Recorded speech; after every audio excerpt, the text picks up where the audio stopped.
Are you looking for a fun way to win up to 25 times your money this football and basketball season? Test your skills on Prize Picks, the most exciting way to play daily fantasy sports. Just select two or more players, pick more or less on their projections for a wide variety of stats, and place your entry. It's as easy as that. If you have the skills, you can turn $10 into $250 with just a few taps. Easy gameplay, quick withdrawals, and injury insurance on your picks are what makes Prize Picks the #1 daily fantasy sports app. Ready to test your skills? Join the PrizePicks community of more than 7 million players who have already signed up. Right now, PrizePicks will match your first deposit up to $100. Just visit prizepicks.com/bluewire and use code BLUEWIRE. That's code BLUEWIRE at prizepicks.com/bluewire for a first deposit match of up to $100. PrizePicks, daily fantasy sports made easy.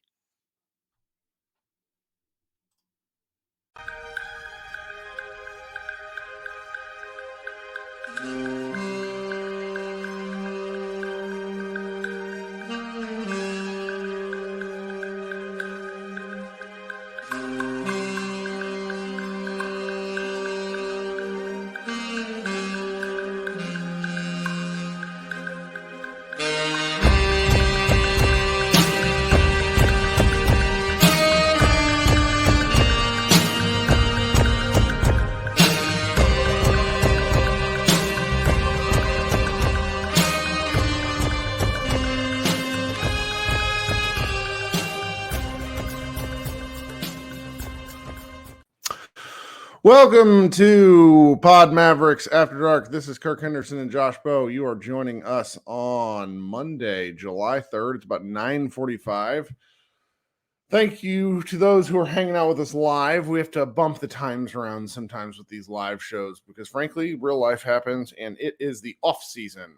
During the regular season, it's frankly with games. It's a little, we can't be quite so flexible. So we're going to take advantage of it now when we can. Josh, how are you tonight? I'm doing okay. I just spent a weekend away from thinking about basketball. I think it's kind of funny that you were out of town during the draft, and I was basically MIA during free agency, so that's kind of funny. But well, one could make the argument held down the fort. So one could make the argument that the Dallas Mavericks were also absent from free agency. So I don't know if that, like, I recorded a live show that night after the Kyrie Irving and Seth Curry signings. And if there's one thing I've learned about doing a show like this over the years, particularly live reactions, is the night of, you have to be very just full of hedging because you don't know when the next piece of news is going to break. The re-signing of Kyrie Irving, and I think we should talk about that quite a bit, was interesting for me because I keep changing my mind about how I feel about it. And I heard something today on the Greatest of All Talk podcast hosted by my friend Andrew Sharp and Ben Golliver, where Ben, who has not liked Kyrie the entire time he's covered him for reasons which are perfectly reasonable. Kyrie's a difficult person on a national stage. Sorry, I know Mavs fans don't like to hear that because he's been good here, but given the man's track record, the likelihood that he's not happy, it's on the horizon. I'm sorry, it's just happened too many places. And he said, I don't have a problem with the signing in so much as I do the trade. So if you're in, you go ahead and trade for him, you got to try to sign him. And one of the things that I just kind of find myself frustrated with when speaking with other Mavs fans is how, well, you had, it's a good deal. Guys, I'm sorry. It's not a good deal. If no one else was offering Kyrie Irving, then it wasn't a good, you're bargaining against his level of respect that he demands and the basically whether he'll show up and play happy. And I'm sorry, that in and of itself is the problem with Kyrie. If you're that worried about how he's going to feel and behave, then you're too far down the rabbit hole. I don't have a problem with the basketball play. I like the basketball play. Just $40 million for a player who could and might and likely will, based on history, decide he wants to be somewhere else over the course of the next 2+ years is high. It makes me uncomfortable. And so that's sort of where I am right now. I look forward to seeing what the rest of free agency, or if anything, holds. But, that was what the rest of their offseason sort of hinged on it. And because it wasn't done at the deadline, it took almost a full, it took probably most of the day for the Mavericks to come to that sort of agreement. I really feel that they've been left out hanging for other opportunities. Now, I think I'm going to get a lot of heat for that take, but what else have the Mavericks done? They don't have a forward on the roster other than rookie or Omax. Yeah. This is one of those things where is it because they had to get the Kyrie thing done?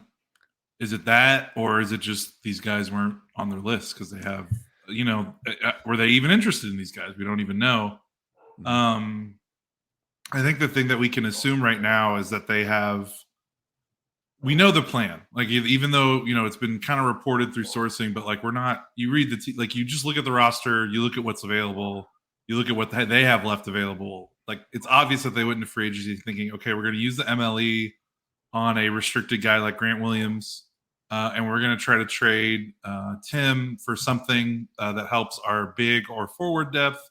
And then we're going to sign Seth to replace and mitigate some of the loss of shooting from Tim. Like, that's very obvious. Like, and that still seems to be where they're heading. And that plan's still on the table because Grant Williams is not, there's no news on that. He can't sign an offer sheet till Thursday.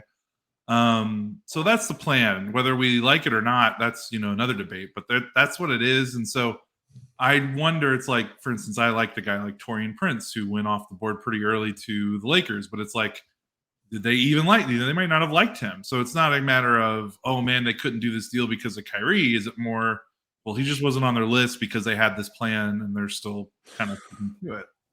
Well, I think the plan is worth addressing to a degree too, because from what we've obviously seen through reporting, Mark Stein, Tim Cato, et cetera, the Mavericks have pursued multiple deals for a starting center. Right now, they have 5 center-adjacent players on the roster.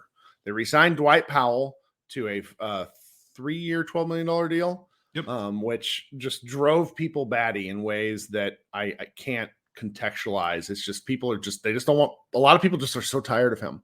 Maxi Kleber, who is starting the first year of a 3-year extension at $33 million, which is probably what a guy like him would get on the open market, even if even with the hamstring tear. JaVale McGee on year 2 of the worst contract offered last free agency. Remember, he has a player option for next year, Mavs fans. Rashawn Holmes, who has 2 years at about $10 million a pop, and rookie Derek Lively. Together, all 5 of those players would be one fucking awesome player. But on their own, each one has kind of significant challenges to where, at the moment, I very much want the Mavericks to just throw Lively in the deep end of the ocean. If he fouls a lot, I don't care. Play him. Play him through his mistakes. Play him with the best players he can play with and hope that he learns. But it seems that they've really tried to pursue a starting level center, which makes me crazy if you have 5 centers on the roster. Center and big man in the NBA is the least important of the 3 position groups. It's ball handling forward, it's then guard, and then big man. Like, that's the way the NBA is played these days. Yeah, you're going to look at me and say, okay, Joel Embiid, Nikola Jokic, okay, fantastic players. But then there's a little bit of a drop-off in the center position. There just is. I think you can get away with that. So I'm curious as to whether the Mavericks attempts at I'm going to turn on the light here. Didn't even realize I didn't have it on. I'm curious as to whether the Mavericks attempts at doing something has made you feel better about their offseason versus the stuff we've kind of felt like, honestly, more stuff has gotten out this offseason about what their plans are relative to the Donnie Nelson years where we were just kind of in the dark. Yeah. I don't know. I don't mind the plan necessarily. It is kind of funny how every free agency, it seems like they just have to do something that takes time. Like, whether it's waiting on a guy, like, remember they were waiting on Danny Green because he was waiting for Kawhi Leonard. They take superstar meetings and would hold up their entire free agency period to wait on superstars making the decisions, because those guys never made decisions day one, because they always would take meetings and stuff like that. And now it's like they're not even chasing a star, and they're still waiting because their targets are restricted free agents, and there's just nothing they can do about it until July 6th. So The one thing I would say is that if the plan works, I'm okay with it. I think Grant Williams, I think, would be a meaningful addition to the team in terms of finally addressing things that they need. If they can trade Tim Hardaway Jr. for another starter, that's either a forward or a big, then okay. I know they've got 5 of them already, but if they can get even better, that's fine with me. Yeah. So if they pull that plan off, I'm like, okay, that's great. The problem is restricted free agency and trade, like they are not in control of the plan right now. Boston can match Grant Williams, even though that might be pretty crazy for them to do considering their cap situation, but still restricted free agency is not a gimme. And then obviously trades are fluid, and we've already seen reporting about how they couldn't get the Ayton deal done. I have some questions about how close that deal was, because there's a part of my brain that just does not believe Phoenix really wanted to trade Ayton for THJ and Holmes. Like that just doesn't make sense. I don't care how, particularly with how they've rounded out the roster in Phoenix with like capable shooters and players. Like and now that they have Eric Gordon, it's like no way. Like why would they even do it now? Something feels askew there. Yeah, and especially since the 2 people that hated Ayton the most are not there anymore. So like it just that doesn't even make sense to me. But yeah, like I said, if Grant Williams, if Boston matches, or if he signs with Charlotte, he might sign an offer sheet with Charlotte. Charlotte is interested in him as well. If Portland matches an offer sheet on Matisse Thybulle, which you've said on Twitter a couple times that you feel like that's what's going to happen. I asked multiple. Look, I'm not a reporter, but I am. Everyone. I don't. It sounds like just such an. Before I got really into like Mavs Twitter, I spent 10 years talking to everyone that wasn't Mavs. Like I know a lot of every year. I know a lot of people outside the Dallas media market and talk to those people regularly. So it's like when I talk to 2 regular, like, one reporter and 1 radio guy, because I played video games with them, for example, and it's like, yeah, they would match any offer on that guy, particularly if Dame Lillard gets traded, then they have the, they need players, they need bodies. They're clearing, $45 million in players. You need to reach the cap floor. Yeah. And so it's like the Thybulle thing is that's a non-starter. It is filler to make everybody feel better. And I'd be shocked if he's on the team. Now, if he is on the team, that's something else. Yeah. Thybulle is not worth the mid-level. I would like, what are we doing here? Yeah, that's another conversation entirely. Maybe we'll save that. It's like, well, he's a 2-time all defensive player. Yeah, he's a 2-time all defensive player who was gambling and funneling people into the MVP Joel Embiid, who is an unbelievable defensive center. You know who he'd be funneling people into in Dallas? Dwight Powell. Like it's just a different deal. He's a gambler. He's a tremendously awful shooter. I don't care that he shot 39% in 22 games with Portland when the season's over. Like Thybulle is not it for me. Thybulle is if he were good, then he wouldn't be a restricted free agent.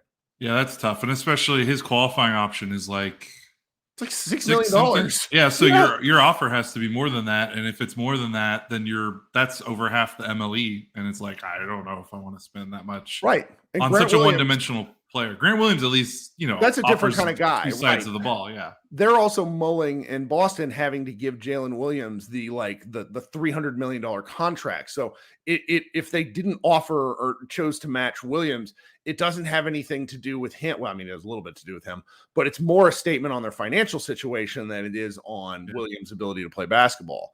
Yeah.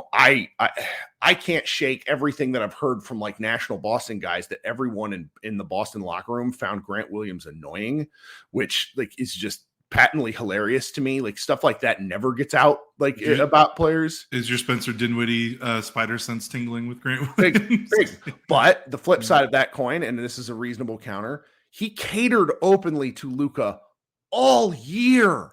He went on podcasts. He wore Luka's shoes. He was like, "Hey, Luka, I'm here." So it's like if something like that happens, I'd feel better.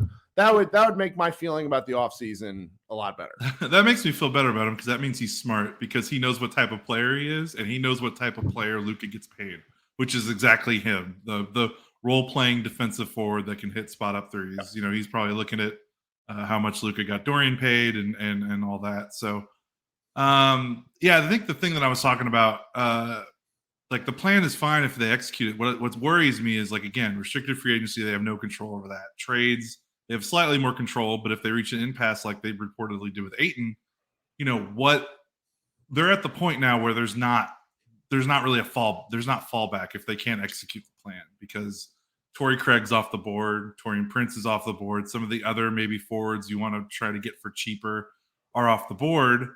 So for them to be so confident that they signed Seth Curry day one, because you do not sign Seth Curry day one with this roster unless you are very confident you have a deal in place for Tim or Jaden Hardy, because you talked about the center logjam, Kirk. I mean, where are they going to get? They have all guards and all centers. Where are they going to get the guard minutes? Like, you've got Luke and Kyrie who are going to play 30 minutes a game.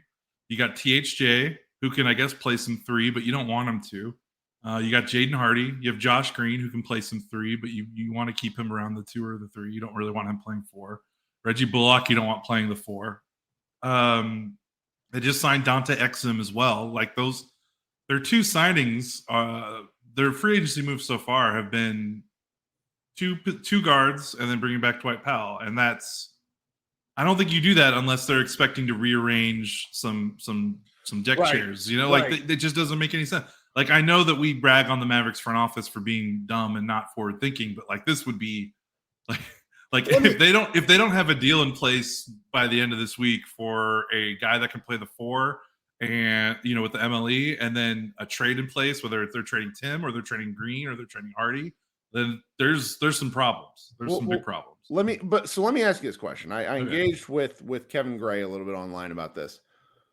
Do you give the Mavericks in the front office credit for attempting some sort of, I don't know, multi-dimensional chess and doing some things that for attempting some things that we've been extremely critical of them not doing in previous years, where it felt like they had preconceived notions on what they were going to do. The 2019 offseason they'll never live that series of mistakes down because it was so bad. So the people in charge of it besides Cuban aren't here. Right. So do they deserve some credit? If they fail, do they deserve some credit for trying? Is kind of where I'm going. I think with the draft, that gives them some leeway, because I think even though I know you're not a big Derek Lively guy, I think you understand the process. I just wanted to play. They did good business. It killed me when the next day after the draft, when Coop was like, well, we might, like, what if it's a redshirt year for him? And I'm like, you don't take someone top 12. Yeah. Fucking A, you don't take him then. You take Cam Whitmore. Yeah. That's a different discussion. Yeah. But yeah, I think the draft, they did what we wanted them to do. They took the draft seriously. I mean, good Lord. I'm going to talk about it all the time. They had 2 first-round picks for the first time since 2004. Yep. I've been screaming for them to trade for first-round picks, and they finally did it. So really wish they would have traded. I wish they would have been able to find a way to trade for a 2024 pick, just because that opens up more trade possibilities. Yeah, I'm sure they tried to do that too. Sure. But yeah, so the draft gives them some leeway because they did exactly what I wanted them to do. Yeah, the plan makes sense. I'm just a little concerned about their ability to pivot off the plan. But so I guess I'll give them some credit in terms of, like, the guys they're targeting aren't necessarily bad fits. Although Thibault, I'm just not a big Thibault guy. I almost wonder if the Thibault stuff is something that's coming from, like, his agent, that maybe he's trying to gas up his deal, whatever deal he's going to get. Cause, I just don't see how, this team has enough one-dimensional players. That's what Thibault is, even if you love his defense as much as possible.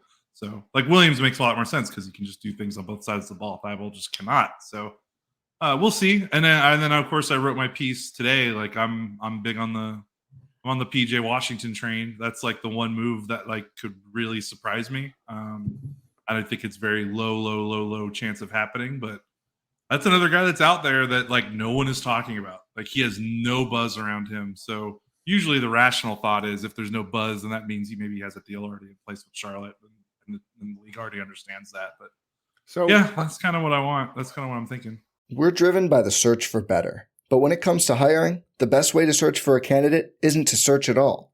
Don't search, match with Indeed. If you need to hire, you need Indeed. Indeed is your matching and hiring platform with over 350 million global monthly visitors, according to Indeed data, and a matching engine that helps you find quality candidates fast. Ditch the busy work. Use Indeed for scheduling, screening, and messaging so you can connect with candidates faster. And Indeed doesn't just help you hire faster. 93% of employers agree Indeed delivers the highest quality matches compared to other job sites, according to a recent Indeed survey. One of the things I love about Indeed is it makes hiring all in one place so easy and streamlined so I can spend more time on the rest of my business. Leveraging over 140 million qualifications and preferences every day, Indeed's matching engine is constantly learning from your preferences. So the more you use Indeed, the better it gets. Join more than 3.5 million businesses worldwide that use Indeed to hire great talent fast. And listeners of this show will get a $75 sponsored job credit to get your jobs more visibility at Indeed.com/Blue Wire. Just go to Indeed.com/Blue Wire right now and support our show by saying you heard about Indeed on this podcast. Indeed.com/Blue Wire. Terms and conditions apply. Need to hire? You need Indeed. I asked you the hypothetical question because I want to answer my own hypothetical question. Okay, go ahead. If they come away with an offseason where Omax is their main forward, which is there's a non-zero chance of that happening, folks. Let's be crystal clear here. They're going to have to sign somebody off the heap if they aren't able to sign Williams or Thibault. Yeah. I give them no credit for trying. I'm sorry. That's fair. No, that's fair. Luka Doncic is a top 5 player. He is the hard part. I want to have a conversation about Luka here in a few minutes because what ends up happening every offseason is we have a little too much time to think and people start to kind of like overbake their takes and being like, you know what? Luka's the problem. That's something I want to circle back to. Everybody does that. Take a lap. Go touch some grass, meet some friends and family, do something different. I expect the front office to be able to turn water into wine. I'm sorry, Luka is the hard part, not this other stuff in relation. You have the superstar. You figure out a way to make it work. I understand the real problem is, and this is not necessarily this front office, this is 5 years of challenges and miscues. And I don't want to absolutely call everything a mistake because I don't think that's fair to Donnie, Cuban, or Nico or everybody else. But the Mavericks don't have a second round pick for a reason. Their next second round pick that they can trade is in 2030. We will have had multiple presidents the next time we have a second round pick that we can trade. It is some dicey stuff right now. So I find myself frustrated because building around Luka can be challenging. But guys, it's a lot harder to build a team when you don't have a top 5 NBA player. The end. Yeah. And I understand the point of view, and especially when you look at a team like Phoenix, which presumably has significantly less resources than the Mavericks do. Mm-hmm. And obviously they're getting some help because guys are taking less than they should to do the star chasing. But sure. But still, look at the guys they signed with basically nothing. Eric Gordon, oh my God! Who's the Yuba Watanabe? Yeah, he was cool. That dude's flames. KBD, another guy I can't pronounce his name. I apologize. But just like they took some shots. Keita Bates-Diop. There you go. There we go. I don't know if those guys will be good. I can say his name, but I can't say the Japanese player's name. I can't say names. Like sometimes I can't even say Luka's name. Or the Bill Simmons-itis of us all. So yeah, like I just. There were guys, I'm not losing. My thing is, I'm not losing sleep over any of the guys that they didn't get. My thing is just they have put their eggs in this restricted free agent basket, and there's no pivoting. That's what worries me. And that's where I start to lose my mind when I get emails, texts, tweets, and messages where it's like, well, what did you expect them to do? Folks, that's what they get paid for. Sorry, you trade for Kyrie. Did you not see this coming? This is not 2K. This stuff is, frankly, in some ways, it very much is like 2K because all these rosters, who's going to be available as a free agent? Who's restricted? It's all available. That's why there's an entire subset of people like our guy Xavier who love to play fake GM. So trading for Kyrie, if that's the path you take, if you didn't know it was going to cause this team defensive problems, then you're a moron. If you knew it was going to cause the team defensive problems, then you needed to have a series of solutions readily available. And through free agency on July 3rd at 10 p.m., they have not addressed size. They have not addressed wing. They've not addressed the things which got them crushed. And I just, that is where I'm currently struggling. They still have time. Grant Williams would help, but he is not a what's the meme where the flex tape? He is not the flex tape meme where everything's better. No. But he's about as maybe the best you can expect with the MLE. And again, like if they're trying to trade Tim and no one wants Tim, like that's sure. What are we going to do? So well, in the chat, German says we've been shit before Kyrie. Absolutely. This podcast, this Mavs Moneyball has been of the position for like 4 years that this team needed massive roster turnover. And instead you go through the transactions they've made and they sent out a lot of second round picks for guys that didn't work. And I always try to hedge and be like, it just didn't work in so much instead of saying this was a mistake. But at some point you have to have something work. That's my point. No, I know. And it's, on Thursday, this could all go away, which is funny. But also, again, it's the risk. Like I would feel a lot better about this plan of like, okay, we're going to do Grant Williams and we're going to try to trade THJ to fill the other, starting hole that we have on the roster. I would feel better if it was like, okay, but in the meantime, we're going to get a Torrey Craig or we're going to get a Taurean Prince who will be nice backup depth. Even if we execute the plan, they would still be useful parts off the bench. And hey, if it doesn't work out, if Boston matches on Grant Williams, if Charlotte beats us to the offer sheet, well, then we've still got something. Like we've addressed something. So that's the part that makes me queasy because, like, again, you do not sign Seth Curry day one of free agency unless they have to have that. That trade has to be done. Like, I'm serious. Like, they have to have that trade done, or I don't know what they're gonna do because you can't play. Like, is Jaden Hardy gonna be like if all these guards give me come all back? Guard lineup. Give me Jaden Hardy at center, Kyrie point guard, Luka at power forward. Like, you think Jaden Hardy's gonna be jazzed that like he had that really great end of the season and then they basically like signed another guy to play ahead of him? They have to have a trade in place. If they don't have a trade in play, like if this just all goes weird, then I'm going to beg and cajole and demand the weirdest lineups possible. Do not throw out your traditional basketball lineup. I'm not kidding. Play full 5-on-out basketball with Luka at 5. I do it. Why not? Get funky. If you're gonna if disaster happens, you don't try to fit square pegs in round holes. You go with what you got. And like one of the things that became clear, it's like, all right, I said earlier, the Mavs defense went to hell because they traded away multiple bodies for one, and then they didn't, obviously Josh Green was not up to the case. But it's like now you have a full offseason, you have some things like push the pace, go score 1,000 points. Don't let Luka walk the ball up the floor 50 times a game. Go score. Go take advantage of the roster that you have. I mean, I'm looking ahead right now, but like I know the offensive talent of the team right now is preposterous. Yeah, they were one of the best 3-point shooting teams ever last season, and they added statistically the most accurate 3-point shooter in NBA history, which is kind of funny. And he was good with Luka the first time. Oh yeah, they were great. The first time he was with the Mavericks, he didn't really get to play much because he had that. He played he had 2 seasons. He played the first season, and the second season he didn't play at all.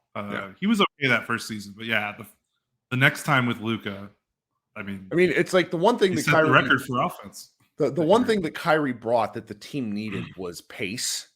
Yep. And more pace is what they should do that even if they do execute the plan, Yeah. They gotta someone has to be like, all right, big guy, you just got to give up the reins for 35-40% of the game. If you want to go stand in the corner, that's fine.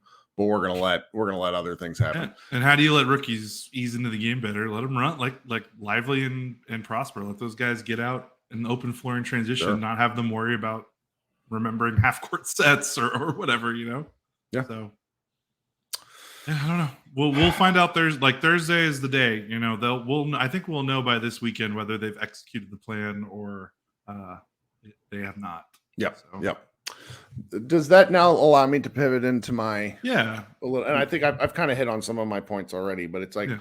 one of the things started to bubble up Monday night. So it's like yesterday afternoon where it's like, Luka's really the problem. And I'm just I want to say full stop. I think Luka criticisms are required. Okay. When you have a top 5 player demanding everything you can from that top 5 player, I think is important.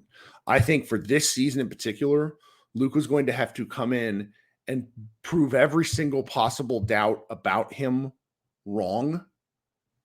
And also in doing that, it will become crystal clear to everyone else who is a casual observer to the Mavericks that Luka has done if Luka does everything he can and it's still not enough, then everything after that falls back to the front office and the ownership for not surrounding Luka with the right kind of players. Okay. What I mean by that is the defense, A, the yelling at refs, B, the moving on offense. That is a critical thing. He does need to move on offense. I'm not sitting here defending all his actions. I will simply say that when he went on some of the runs that he went on, it wasn't because he wanted to. It was because he needed to. A lot of the hullabaloo that I hear about Luka, Kyrie not being able to play is so much bullshit. And it's so obvious from teams not looking at what the Mavericks did on offense. They ruled. It's a defensive problem. It's a defensive problem. So let's not, as a fan base, turn on the guy who is the engine and say, I believe I've just seen enough tape. We're going to see at the World Cup. Luka's body will hopefully be different. Hopefully he'll come in with a different attitude because I think last season really wore him out. And hopefully the Mavericks will be able to push forward. But it's just, I'm not in the middle of June, because it was still June when I started to see some of this stuff. I'm not interested in Luka is the problem, because you move on from Luka, what do you have? Nothing. Yeah. Sorry. Everybody that gets really excited about Jaden Hardy and Josh Green, good luck. Yeah, no. No, I understand. And, it's funny that you're having this conversation because people were killing us in the season whenever we would be like, hey, can he stop complaining to the refs? And everyone was like, oh, you guys are going to drive Luka out of here with these comments. And it's like, it's just funny because it's like you said, your overall stance, even when talking about this, has always been like, he's not, there's a difference between some constructive criticism and some hating. And we were, he just had to, no one can argue he needs to work on his maturity, he needs to work on his body, and he needs to work on being a better off-ball player. Because we've seen him be a better off-ball player for Slovenia, so he needs to translate that into the NBA. And our argument has always been, well, he's never had a player or a team set up for him to do that because he's had to do everything. They got close the Western Conference final year. They had 2 other quality ball handlers with Brunson and Dinwiddie, and that only lasted for, that half a season. So with Kyrie in tow coming in training camp, I would definitely love to see him doing some more because even though the offense worked, there was a lot of Kyrie in the corner, which was kind of like, wow, I just can't believe there was a lot of that with LeBron though. Yeah, I know. They have to get more creative offensively. It can't be my turn, your turn. Yeah, and really, it doesn't need to be the whole game. It just needs to be for the possessions that really like maybe crunch time, stuff obviously these guys aren't going to be perfect. No one plays basketball. It's not going to be perfect all game, but can you at least see the creativity in crunch time or, the final possession of a game or something like that, Well, and we can't have national podcasts where Zach Lowe is it's been X number of games and they run single digit pick and roll per game with those two. You can't. Ken, I want to read something, and this is kind of an opportune time just related to what I talked about with Luka. And we'll do this again. This is from Jokic. He said this after the finals. Everybody's heard it, but I still want to read it because I think it matters. If you want to be successful, you need a couple of years. You need to be bad, then you need to be good. Then when you're good, you need to fail. Then when you fail, you're going to figure it out. Experience isn't about what happened to you. It's about what you're going to do about what happened to you. And that's where I think a lot about this probably being the most frustrating of Luka's professional experience, and what he chooses to do with that is pretty important. And I think that's why I want to, before we get into the criticism of him during the season, I want to see if there's anything there to that. Yeah, and that's a great point you made. Like this, I mean, he has never experienced failure like this in basketball. I mean, he basically, I mean, what, he's been a professional since 13, and I mean, like, just constantly rose up at Real Madrid, and then he takes the reins and he wins EuroLeague MVP. He wins all the Euro titles and every accomplishment that you can win, and then he comes to the NBA. He's Rookie of the Year. The first 3 years he's in the NBA, the team gets better year after year after year. Their winning percentage goes up. I know they lost in the first round those 2 years, but they went from a Game 6 loss to a Game 7 loss, and then they go to the Western Conference Finals. So he's always been ascending. Like, and then with his Slovenian national team, like they've always been like breaking barriers for what that country's history is. So yeah, like I can't even think of another moment for him professionally that compares to what last season was. And we heard it from him. I mean, like after that Hornets loss, I don't know which one it was, but after one of those bad Hornets losses, remember how like he was just like, man, this is like, I'm not good. Like this, like I've got, obviously had some personal stuff going on that we don't really need to talk about necessarily, but like it wasn't just personal stuff. Like basketball was fun for him, and that's the first time I think he's ever thought that in his life. So like you said, what is he going to take from that? Because yeah, there are a lot of reasons why last season went bad that aren't Luka, but like, when a season is that catastrophic, you have to look at every single part of the team and the organization and do some evaluating and be like, okay, what can be better? And Luka certainly knows, I'm sure, that he needs to be better.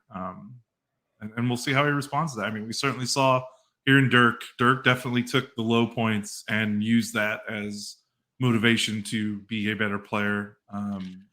So we'll see what happens. So one of the things I've been thinking about, just to kind of end on a different note, because I think I've been my typical fairly heated, critical self. I do think, when you go through and you list transactions, our guy Jordan Brodess did this, where he's like in and out, who's in and who's out. The team is different. And that's one thing we've been asking for. I think that difference is interesting, even if they don't make any more changes. The second thing is, with the minimum requirements for awards, the Mavericks can no longer afford to do the rest Luka hullabaloo, period. No. So what do you do if you get 8 more games of Luka? They were 0-8 before Kyrie Irving joined the team when Luka didn't play. And I'm pretty sure those 8 games he wasn't hurt. Those were he was just resting. Those were all pure rest. All rest. So, and he still got hurt at the end of the year. Which is, I was working towards that. So it's key. No, it's key because it's like, so you get him back for those 8 games. Let's say you just go a flat 500. That's 4 more wins. The Mavericks are in the play-in at that point. In the really rough and tumble West.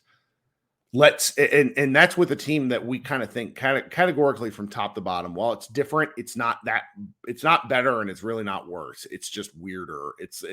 They're still going to be able to win some games. They're probably going to get the shit kicked out of them some games. That's the roster right now. Yeah, right now the starting lineup is basically the same that ended last season. So and so I think that is I don't want to call it like a positive, but it should, if you're worried that like next year could be an utter disaster in the same way that the Mavericks just lost a ton of games in March and April, I think we need to kind of wind that back, because on top of the, Luka will play more games. It's like after he tried that, like, it was like a slam ball dunk. Like I've never seen him try anything like that, where it was against New Orleans. He rose up in like the middle of the key with the ball cocked back and then hurt his heel. And he was not the same after that. I think categorically, even after all the rest, he was not this. And I don't think you would find anybody. I don't think you can find anybody that would disagree with that sort of thing. So obviously injuries are going to happen, still could happen, but there's enough to be kind of, if not bullish, you could see the bright side, like there's an optimistic path for these Mavericks. Yeah. And I mean, last season I wrote about it. Last season literally never happens. Like that teams with 24-year-old first team all NBA guys do not finish 11th in their conference. So that was like the first time that's ever really happened. So I don't think that will happen 2 years in a row. I would hedge my bets and say I don't think that's going to happen again, even if things, unless, there's catastrophic injuries, which we can't really predict. But if Luka plays 65 games or more next season, I would not bet on them to finish 11th in the West, even if they make no substantial changes here on out, because it's just hard to do. So, we'll see. And so I find myself, while frustrated, because I want them to get back to the Western Conference Finals and win an NBA championship, I find myself sort of looking at the offseason to date and saying, okay, they didn't do what I wanted. They've not addressed some of the problems. But when you have a top 5 NBA player and, frankly, a second all-star in Kyrie probably, like, if Kyrie decides he has a lot to prove, teams are in trouble. Yeah. Teams are in trouble. Like, I have a lot to say about Kyrie. I have zero criticism of how he plays basketball. He's a terrifying basketball player and fun to watch. It's whether is basketball the thing he wants to do this year. And if it is, Mavericks are going to be a force. Yeah, for sure. I mean, when they were on the floor, that wasn't, like you said, that wasn't the problem last season. When they were on the floor together, they were running teams off the floor. It was just everything else. It was everything else. So we'll see. Like I said, I would play lively and prosper, even if like they don't 1,000 minutes we want. Yeah, just all rookie teams minutes. I'll take that over Theo minutes. I'll take that over McKinley Wright minutes. I'll take that over whatever they were doing that. JaVale McGee minutes. I guess we didn't talk about the signing of our guy Dante Exum at all. I just briefly mentioned it, but sorry, I was just going through our show notes. So what do you think? I think that's I think what's funny is there was definitely there was some pushback to that signing, because again, he's like, it's a day 2 signing, and we're like, oh fuck. Yeah, it's So if they would have, like, let's say the offseason plays out, let's say they get Grant Williams this week, let's say they trade THJ for something, I don't know what but let's say they trade him for another starter. Then, like, the next day, if they sign Dante Exum, everyone would be like, wow, great way to round out the roster, like great, dart throw. I think everyone got really mad about it because of just the timing. Like, I would certainly rather have him on the roster than Frank next year. Like, I mean, and he might be the same as Frank, but he's not Frank. He's a different. Yeah, he can dribble. He can dribble at least, and he can dunk. I remember that before he went over international and before he got hurt. So yeah, like, and again, it's one of those things where it's like, why are you signing another guard? So we need to see how the rest of this week and maybe next week plays out before I really judge it. But as a pure dart throw, like, why not? Like, if you watch him in Europe, he still has like all the bounce that he had before he got hurt. Like, he's so. I want more people that can dunk on this team, because I want Luka to be able to have more people that he can throw lobs to. So I mean, it changes the math of the floor. If you can throw the ball up, it opens passing angles. Like, this is. So give me that. Like, that's a good dart throw. But if they don't make any more substantial moves, it's gonna look weird. So we'll see what happens. I'm pessimistic. I just think they end up with Grant Williams. Oh yeah, I think so too. There's no, like, and if they don't, fine. If they, I really don't. I think Thibault is out, and I think Williams is in. That is my guess. Yep. So that's what I think. So we got a couple more things, then we should go. We're recording on Monday. I'm going to Las Vegas for Summer League, which starts Friday. The Mavericks play Saturday. If you are not a Summer League guy, if you've never paid attention to the Dallas Mavericks Summer League, you have missed nothing. I have wasted so much time going to Dallas Mavericks Summer League games. This is my 10th year. I looked it up. It's my 10th year going.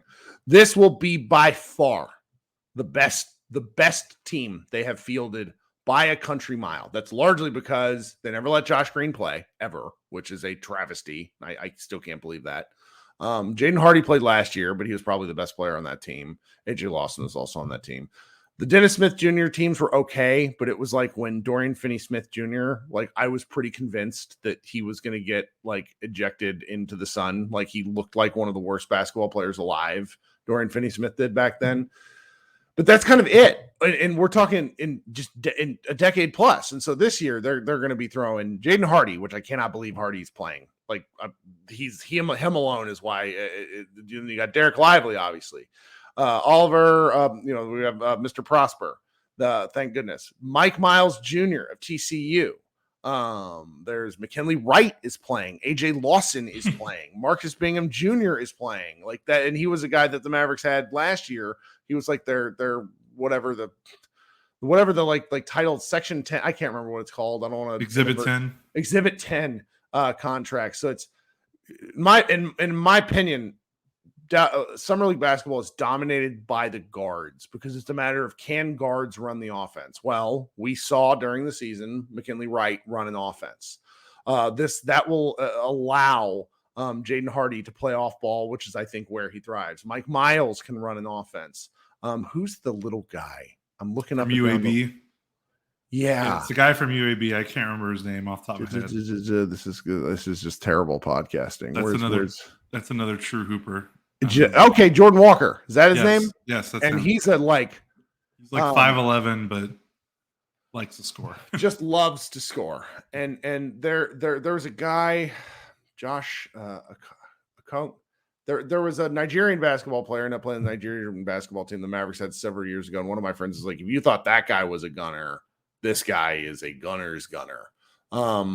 It's really something. It'll be fun. So the games they might win they might win the whole. They might if win. Jaden Hardy plays most of the time, I expect him to win. It's just they have one of the most top heavy talent rosters because other teams like you play, they don't, but they also don't have good enough guys to where they'll play one game and rest.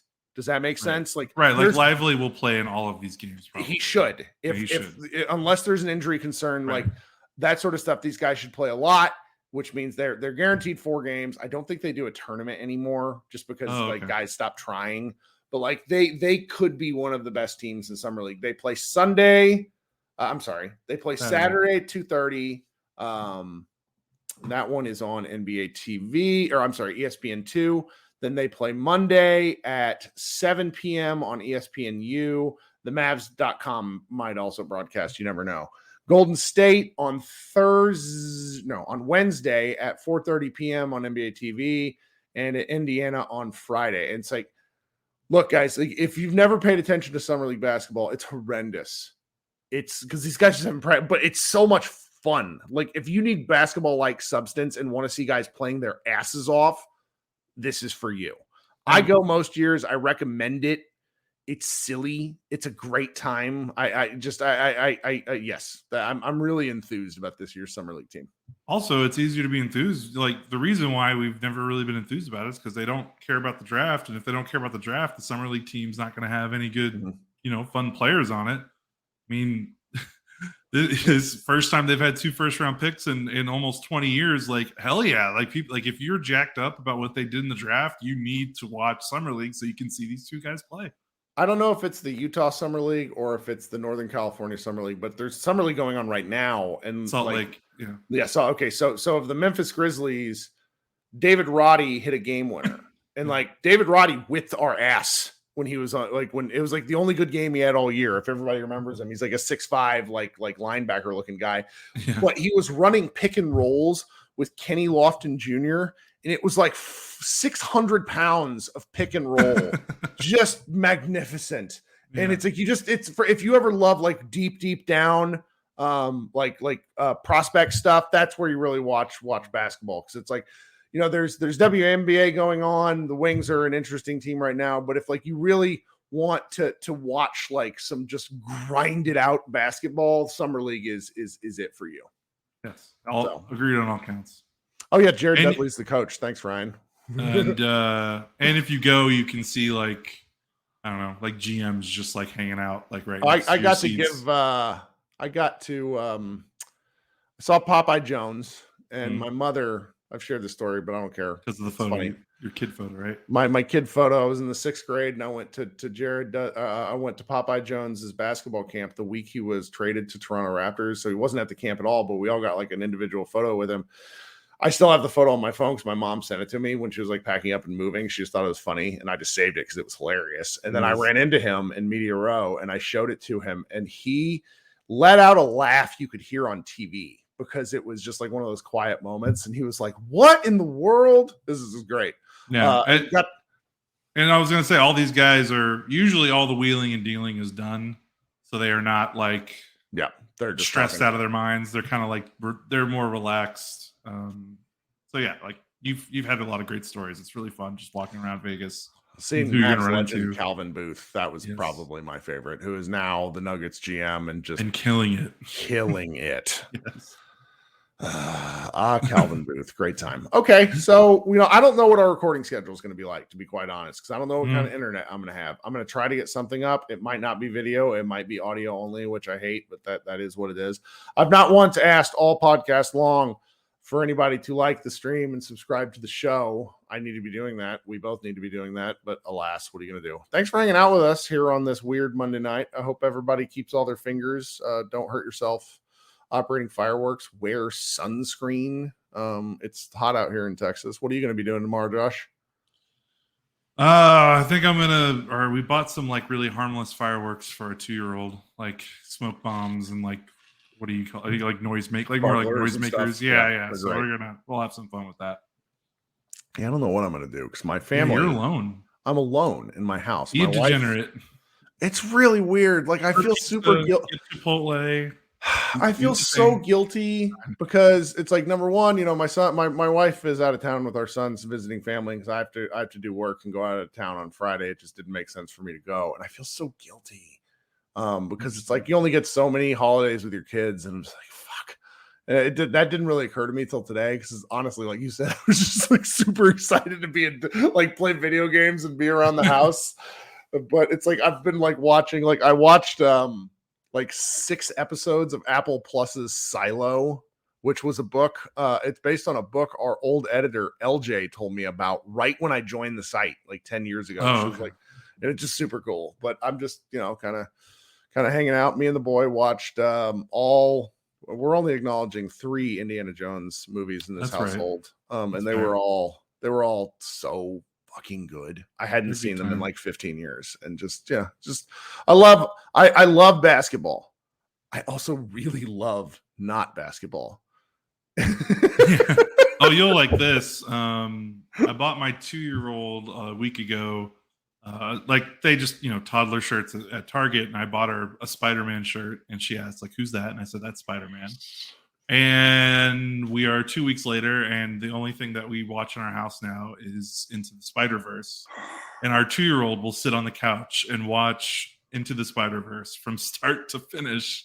So I don't know how I managed to pull that, but that's pretty sweet. I know. And I gave her they make some juice things that have like characters on the top, where like the straw is, and they had a pack that had Miles, Peter, and Spider-Gwen, and she was like, "Oh, that's Spider-Woman." I'm like, "You're already smarter than me. I don't understand what's going on." Yeah, so I don't know how that happened. I feel a little guilty because like I'm trying not to be like creating a mini me, but she likes it. There is you have the thing about children is you have the ability to instill your values and also the things that you like on them, and when they don't like them, you really know. Yeah, and so it's because I love that about Into the Spider-Verse. Parker lied to a babysitter when he was 3 and said that we let him watch that, and we hadn't yet. I mean, it's not that I wouldn't; it's just he's 3, and that movie at the beginning is a little scary. It is scary. I don't know how ours got through it. And he just he's like, and now he's this is great. I cannot believe I watched Temple of Doom with him though. Like that movie is wild. Isn't that the movie that's why PG-13 exists? It has to rated PG. It has to be. It's so violent. It's so racially insensitive. It is so bizarre. I just remember watching it and being like, Parker, like just a movie. None of this is real. It's all silly. Just God. But I don't know. I am enjoying the off season though. in the throes of youth basketball, as you know, during the summer, my child is a hysterical gunner. He has shot through 2 games 16 times. He has made none. He's just a man, you know, he's a real hooper. Just loves to gun. He's Jaden Hardy first G League season. Oh. All right. Well, this has been Kirk and Josh. We're going to be back when we're back. I don't know when that's going to be, but thank you so much for listening. Please head over to MavsMoneyball.com. We had a number of good posts today, including one that was basically sharing every Mavs podcast we knew of, and there's like at least 15. So if you want to hear anything other than my and Josh's bullshit, you have a full list over there, including some you might not have heard about. Then we got regular string of articles and things like that. So yeah, if you could go ahead and give us a like, subscribe, that sort of thing, it's very helpful to us. If you go read Mavs Moneyball again, and if you ever want to shoot us a message, you want us to answer a question, podmaverickpodcast@gmail.com is our working email address. I check it at least every couple of days. Well, that's about all I got. Anything from you, Josh? Oh, no, I'm good. Let's get out of here, and I can't wait for you to get to Vegas. Have fun in Vegas this week. We don't get to talk enough. That's right. All right, man. Talk soon. Thanks for hanging out with us tonight. Bye, guys.